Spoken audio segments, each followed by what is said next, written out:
What's going on, everybody? Eric Lindquist at Stochastic here on the Odd Shopper channel, coming to you with a Monday, February 10th edition of NBA Lindy. Leans, likes, and locks. Hit that like button, subscribe button, notification bell. Goes a long way for me on this video. Goes a long way for you. That way you become a prize of every great content is going live here at our little neck of the YouTube woods. Congratulations to Philadelphia fans. Again, it's weird to say that because I don't actually think that I feel good for Philadelphia fans, but I feel good for my bankroll knowing that Jalen Hurts MVP looks pretty darn likely. Now, we're recording this as soon as the game gets over. I swear to God, if he doesn't win that and cash the plus 375 ticket in the premium Discord, Lindy50, you can sign up for that, 50% off. I'm going to be beyond pissed, but he goes way over his rushing total. He played fantastic, and holy crap, Philly ran Kansas City out of the joint. There was some garbage time touchdowns. Didn't even make it look better than what it was. It was annihilation front to back.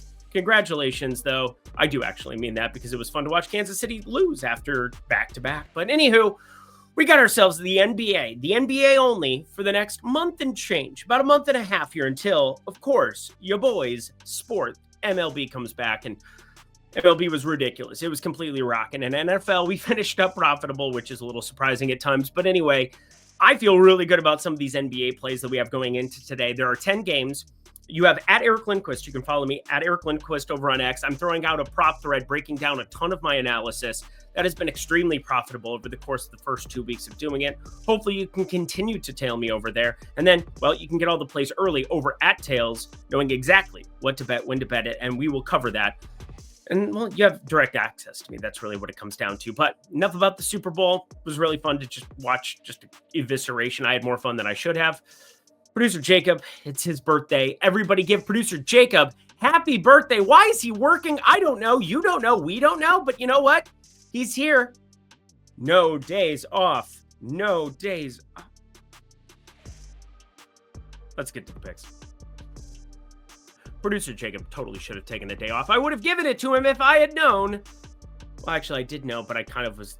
I don't know. I was out of it last week. Minnesota, 7.5 points. They're taking on Cleveland here. And Anthony Edwards, that kind of matters in terms of what his status is. He ends up sitting out the last one. We got Dillingham starting there in replacement of Mike Conley. We got Nickeil Alexander-Walker, who started in place of Anthony Edwards. Wouldn't you know it, we're walking into questionable tags for both of them yet again. I'm not going to call them faux Q tags, but they ended up handling business against Portland, and Portland's been playing good basketball, so that makes me happy as a Minnesota sports fan there from Saturday. But as I look to tomorrow, I love you tomorrow. You're only a day away. Ant Edwards, 31.5 is his opening number, and the guy, his usage has been closer to like the 40% realm for the last few games that he's actually appeared. Now, this Cleveland team is a fully operational Death Star. Yes, they traded out Karis LeVert, but we're getting DeAndre Hunter mixing in there, and I think they've been lacking in terms of wing depth.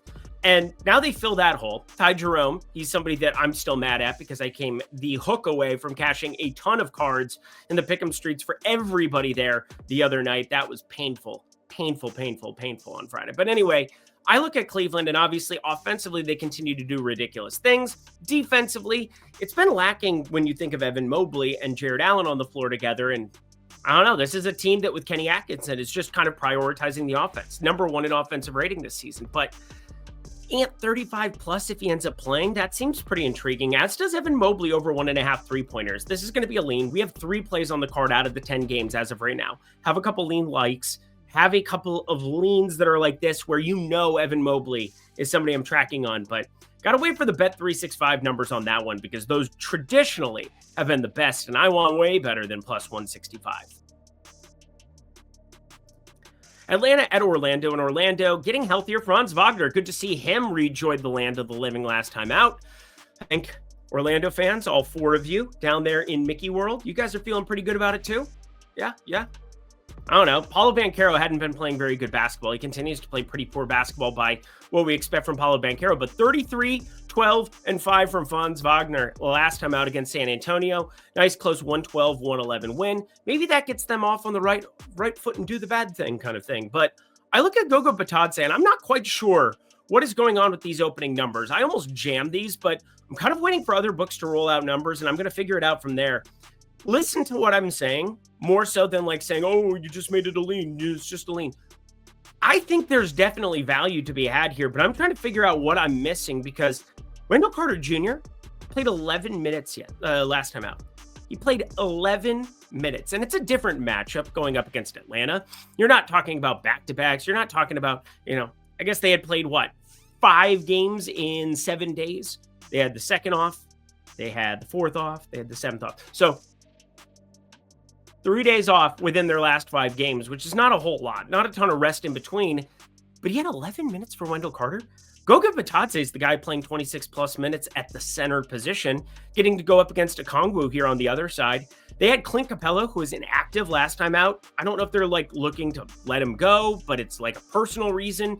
It's kind of weird what we're hearing from them. I don't expect Jalen Suggs to be in there for Orlando, but I would lean towards Orlando here, laying the 5.5, even up against Atlanta in their current state. Yes, Max Strus in that starting lineup right from the get-go played well. It was against Washington. I can't really mind anything out of a matchup against Washington. In Orlando, they were very lucky that De'Aaron Fox did not get that shot off. Chris Paul, we're very lucky that he got his 7th assist. I'll cover that in a second. But I look at this one. Goga Bitadze over 17.5 PRA. Almost put Wendell Carter under 17.5 PRA here, too. I need to revisit this, see if there was an injury, figure what's going on, because a quick Google search, and then obviously running my projections, well, I'm confused by this one. Should have made this lean but for now, just a lean. The San Antonio Spurs, and I just said it before, Chris Paul, man. Chris Paul got to 7 assists. They ended up stat correcting him. He didn't get that. De'Aaron Fox did not get that shot off that would have made it 8, but glad everybody got paid off there. We were on that pretty nicely, over 6.5 assists. And De'Aaron Fox coming off of 19 potential assists. I saw a lot of people that were late to the party. We laddered up De'Aaron Fox, his first game for San Antonio. But I didn't expect Chris Paul to start. I feel like I got a little bit lucky to be able to cash that one. We were able to jump to Chris Paul. So we're on good vibes here with San Antonio. And I'm going to keep that rolling here going up against Washington. Washington, we know the kind of pace and the fact that they're lacking of entire bodies. I don't think we're going to get Chris Middleton showing up here. They're saying rest for this game. Alex Sarr, I know he's already out, even though he got upgraded to in and then he got downgraded to out in the middle of an entire ridiculousness there. But Keyshawn George is questionable. They have Jalen Martin, who joined the team. Justin Champagnie came back. They have Tristan Vukcevic, who can back up Rashawn Holmes at the center position. More bodies there in Washington, because I thought I'd end up on Bilal Coulibaly, 24.5 PRA. There were a number of props that I thought I would target circle there, but it ends up being the San Antonio side yet again. I don't understand how we're getting this at open. Chris Paul, 6.5 assists again. The guy for his career has been north of a 35% assist rate. He's playing 30-plus minutes in competitive spots now, even alongside De'Aaron Fox. De'Aaron Fox had that debut where they played completely through him, but going up against Washington, Chris Paul playing point guard status, I don't see how we're getting 6.5 here. So this is one of my 3 plays. We have a prop, we have a triple-double, I bet you can guess who that's going to be, and we have a spread, which I'm looking for a little vengeance. So Chris Paul over 6.5 assists, minus 115 at Bet365 at open. Might even get a little bit better, but either way, I like having that value now. Charlotte at Brooklyn. And Brooklyn, winning 4 of 5? Pretty wild what we're seeing from them. Kind of similar to Portland, where they're playing better ball than late. I think you get past the deadline, people have less uncertainty in their lives. I'm not going to back that one up with data, but what I can tell you is Charlotte has Ball, Nick Smith Jr., Josh Green, and Mark Williams, who's now back on the Charlotte Hornets. All questionable for this one. And shout out Mark Williams. I mean, this guy, I feel terrible for him. Obviously, he was a big part of the Lakers' plans with Luka and LeBron, and we'll talk about that game coming up in the midnight hour. But I definitely feel terrible for Mark Williams, a guy that obviously has a ton of talent, was doing great things here at the tail end of his Charlotte debut there, or not Charlotte debut. He came in late to the season, him and Nick Richards now in Phoenix, and you had Mark Williams, who got shipped off for Dalton Connect and Company. Well, the trade got voided over the weekend, and Mark Williams might be sitting back up sooner rather than later. Did not pass his physical for LA, has some health issues for a 23-year-old, and I just want to give him a shout out because he's still a fun, young, exciting player, and I hope he doesn't let this be the thing that defines him going forward, although I doubt he's listening to my video, so it doesn't matter. I'm just making this Brooklyn moneyline lean purely because if you told me right now that all of those people are out that I told you on the Charlotte side, this line's going to be minus 200 really damn quickly. Now, I'm not going to bet it, but if I were going to be parlaying lots of pieces, and I don't parlay money lines, I don't parlay spreads, I don't parlay totals. Those are not things you will pretty much ever see in my parlay cards unless I'm trying to take advantage of Peyton Pritchard plus Boston, which we'll get to next. But Brooklyn money line, this is a nice parlay piece for the people. I'm not going to bet it right now because I can see myself getting overly involved in the old prop streets at Portfolio AV, and then knowing my own methods over at Eric Lindquist. You guys can follow me there. I think I'll end up on way more props and don't really need to add this to the card. Said I'd talk about it. Boston only 6.5 point favorites going up against Miami here in this spot. I'm a little bit surprised because, well, we got some interesting injury news that's already come out. Drew Holiday, Torrey Craig. Yeah, Torrey Craig is on the Boston Celtics. Both of them on the injury report is out. Jaylen Brown, Jason Tatum questionable. I can't imagine that they're going to fully punt a game here in Miami, and I definitely lean towards just laying the 6.5 or the 5.5. We're starting to see some numbers for, but the market's kind of telling me one of the two is pretty likely to sit, and we'll get that typical Peyton Pritchard. Maybe you jam him for 15 plus points plus the Boston side of things, hoping that he just goes scorched earth mode, which is very live to happen. But we got a lead scratch for Kristaps Porzingis last game. That led to an evisceration by Peyton Pritchard there. And I know he doesn't start, but it just opens up a position spot for him there with Drew Holiday out, with Kristaps Porzingis out. They ended up going to some small ball lineups with Luke Cornett. And as I run it through everything, yet again, Peyton Pritchard looks like he'll get to 25 plus minutes against Miami. That's always in play as somebody who can go crazy and climb the ladder. But Khalil Ware is kind of the guy I want to highlight here, purely because he's starting at the 5 going up against Boston. And you're going to be able to rebound. Boston, I'm not going to call them terrible rebounders, but 23rd in defensive rebound rate, offensive rebound rate, which means you're getting an above average matchup for a guy like Khalil Ware, who's basically been the main provider of rebounds here alongside Bam Adebayo, which I find to be a little bit surprising because Bam, we've seen 8, 13, 8, 12 here in the last few, which, obviously not doing anything negative there, but 14, 13, 12, 12 from Khalil Ware in those same last 4 games in just 26, 19, 32, and 30 minutes, which is just wild. His rebound rate is higher playing alongside Bam Adebayo. Now you get a good rebound spot. And we know the usage is going to be semi there. 18.5 points plus rebounds. I'm calling it a lean for now. Again, waiting for other books to roll it out. You won't see a like down in the corner on anything I've already bet. But no, this is like high alert. High alert. It is a Boston spot that is going to be way more competitive if you get one of Tatum or Brown out. And we're getting Ware here in a positive matchup. Neemias Queta and the backing up Kristaps Porzingis, maybe a little Luke Cornett. And everything is blue for him and himself and everybody around because he ain't got nobody to listen to. I'm blue. This graphic is blue. Dabba-dee-dabba-die. First week, $10, $25 for your first month. Lindy 50. I don't have a lot to add. It is producer Jacob's birthday. If you want to make producer Jacob happy, you will sign up with Lindy 50 at the link below. You guys don't want producer... I want producer Jacob to be happy. It's producer Jacob's birthday. I want to, get crunk in the club with producer Jacob. The only thing we've done in real life is have smoothies together. True story. Lindy 50 down at the link below. Next game. Yeah, I wish we had a cooler story than that, but when in Vegas, right? I did some degenerate things. Golden State minus 6.5 taking on Milwaukee. Oh, there was some money gambled. Oh, your boy likes red 19, red 23, black 33, black 4. Giannis Antetokounmpo is out here on the Milwaukee side of things, and we got Kyle Kuzma starting over Bobby Portis on Sunday. Now, it is a back-to-back here, Sunday to Monday. Damian Lillard had a really nice game. They ended up running him out of the gym at the very end of that. So much so that Joel Embiid said, hey, I might have to have surgery again. It was almost like he was making an excuse for the fact that he got bludgeoned when he was on the floor there, even though he put up some pretty gaudy stats himself. Just saying, Joel Embiid, man, you got to figure out the knee thing on the defensive end because you can't just be tall and block shots. You got to move. You got to move a little bit. And Gary Trent was knocking threes in the pick and roll in those spots, and it was wild to watch. Took advantage of a Joel Embiid matchup. Not something that I thought I would ever say about Joel Embiid, but if you watch the Olympics, you kind of know what I meant. Defensively, you couldn't be out there. But Golden State, minus 6.5.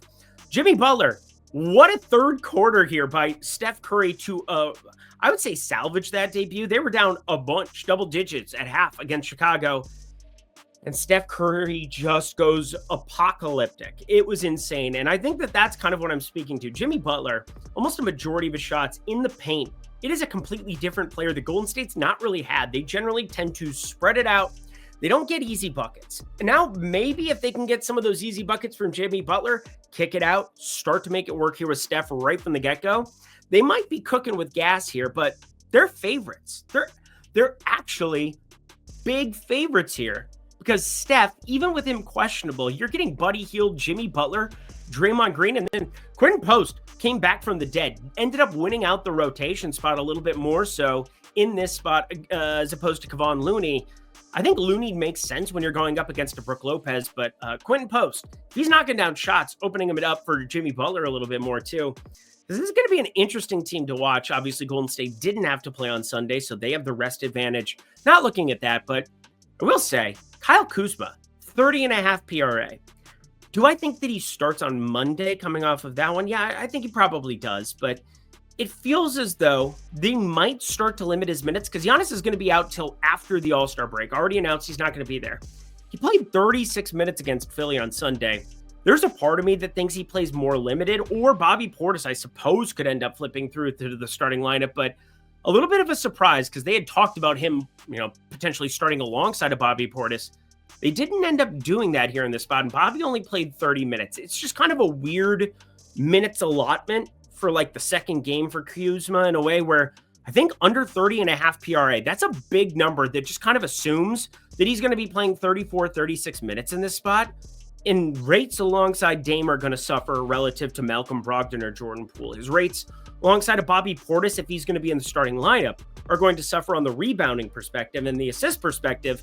Well, that's never something we've thought about a lot for Kyle Kuzma. I think the 5 he had there against Philly on Sunday, a little bit of an outlier. So this is yet the third lean, Goga Bitadze, Khalil Ware, and Kyle Kuzma that I have tons of interest in betting.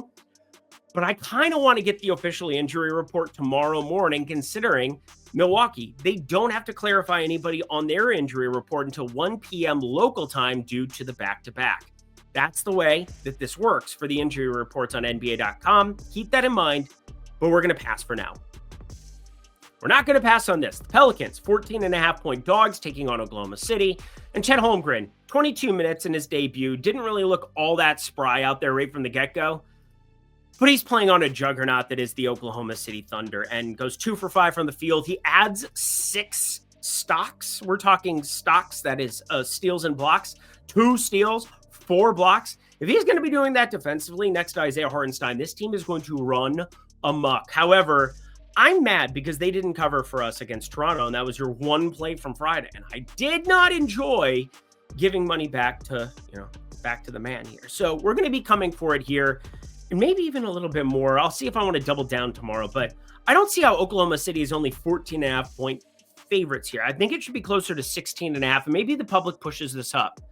But Lou Dort's off the injury report. He sat out last game. Chet Holmgren's off the injury report. The only guys that they're missing, Isaiah Joe, who, yes, that can matter from a shooting perspective, but Cason Wallace, AJ Mitchell, Ousmane Dieng. These are not major pieces to this OKC team. You know who is? Chet Holmgren playing 24 minutes. Lou Dort playing 32 minutes. This is a drastically different spot, and I get it. You get Zion Williamson out there, been playing pretty good ball. Jose Alvarado, who's been outperforming DeJounte Murray from an EPM perspective on dunks and threes. I don't care. Oklahoma City shouldn't just be at 14.5 considering getting Chet back here, playing half the game. As long as he's able to play half the game right now, alongside a Hartenstein, we're going to see some ridiculous numbers in terms of rim protection for OKC that they've never had before. And I'm just going to lay the 14.5 every single time. So here you go. Bet it now before it gets to that 16.5 number that I'm kind of expecting. OKC runs them out of the gym on Monday. Obviously, I don't want to lock that last one, mainly because Oklahoma City was up 21, and then their bench just got tore apart by the backups from Toronto, and I'm very mad about that. But we're going to move ourselves along to Sacramento, Dallas. And Dallas, Anthony Davis, man, they got the full experience on Saturday. I know that because I tweeted that out and it went viral. But either way, that's not the point here. The point is Anthony Davis is going to be out until well after the All-Star break. An abductor injury, got drilled in the stomach, didn't end up looking good, but he was on scorched earth mode in that first half. And now not only Anthony Davis that you're potentially playing down, but Dante Exum questionable. PJ Washington, who left that last game early, questionable. I know because I bet his over 6.5 rebounds. He had 3 at halftime, and then it just didn't come out of the locker room. And Max Christie, also questionable. We could have a very shorthanded, extremely shorthanded Dallas team. But you know what that ends up boding well for?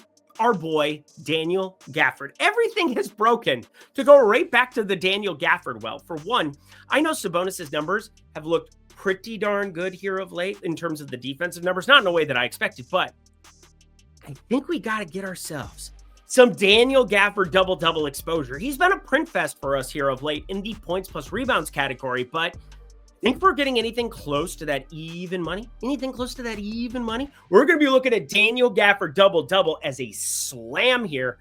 Just got to wait on some of the opening numbers here from books. So FanDuel, counting on you, babe. Bet365, counting on you. Can we get something close inside of that minus 120 number? That would make me very, very, very, very happy. I have tons of interest in Daniel Gafford in a rebounding matchup that he should smash on Monday. Don't know why I couldn't think about what day it was. It's Monday. In Portland, well, they got drilled on Saturday against my Minnesota Timberwolves. Thank God we came back from the grave on that second half, even without Ant, without anybody out there really doing anything. Naz Reid salvaged. Rob Dillingham salvaged. Whew, it got really dicey there, but we got Portland at Denver, and Denver, they've had some weird injury reports here of late. Michael Porter Jr. sat out last time.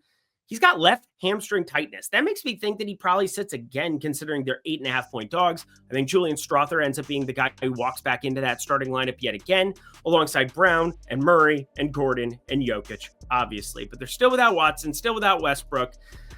And Portland, yeah, they've been playing decent ball of late, but this is where we can finally, after Jokic got inflated to minus 175, come back to the land of the living here. Minus 115. And it's funny how this works because he ended up getting bet up to like absurd places that you just couldn't touch his triple doubles here of late. But he's only had to play 31 and 29 minutes the last two against Orlando and Phoenix, two of the slower paced teams. In Portland, they're not fast paced, but we have a 231.5 matchup here. And it was one assist that he missed out on that triple-double against Phoenix. He ended up getting the triple-double against Orlando, but 2 boards short against New Orleans. And part of that was Michael Porter Jr. was in for that game. With him out, I feel much better about Jokic's rebounding numbers. And you're taking on a Portland team that really does not want to go out of their way to take three-pointers. In fact, the 4th fewest three-pointers that they take. And what does that mean? You don't get the long rebounds. You get shorter rebounds from Scoot Henderson, from Shaedon Sharpe, from guys closer to the basket that are trying to finish there. And that generally leads to more center rebounds. So I feel really good about Jokic here at this opening number. And I think it's kind of broken that we're somehow getting minus 115 against a true center in Ayton. He's played limited minutes the last two. His rates are still absurd and don't even make sense and make my brain hurt. But this is like, I mean, this would be your lock if I had to pick one thing on the board, but we're just going to go half a unit and assess in the morning. Welcome to the main event, not from a betting perspective, but there is not a soul alive who loves the NBA as much as you do, as much as I do, as much as anybody does, that is not going to be watching Utah as 13.5-point dogs. And why is that? Luka Doncic, questionable. I can't wait to watch it. You can't wait to watch it. We collectively cannot wait to watch it. Now, LeBron, also questionable, and I'm very curious that they just have Luka go out there by himself, try to take over the world. Oh, hell, Austin Reeves did that without Luka, and LeBron James out on Saturday in evisceration. I almost shorted him, but I shorted Gabe Vincent under 19.5 PRA. He ends up winning us that play by the hook, which I was deserved after 5 hooks. 5 hooks over the course of Thursday and Friday, but that's beside the point. I look at Utah. This is definitely a team that's in shambles here. Lauri Markkanen's off the injury report. Collier, Clarkson, Markkanen, Collins, Kessler. But they're huge dogs because everybody wants to bet LA. Now, I thought about coming on the other side and betting Utah, but I really can't do it. They're going to try to feature Luka right from the get-go. And if you watched Anthony Davis play on Saturday, he was scorched earth mode, was upset, was going crazy, said, I'm here, all that.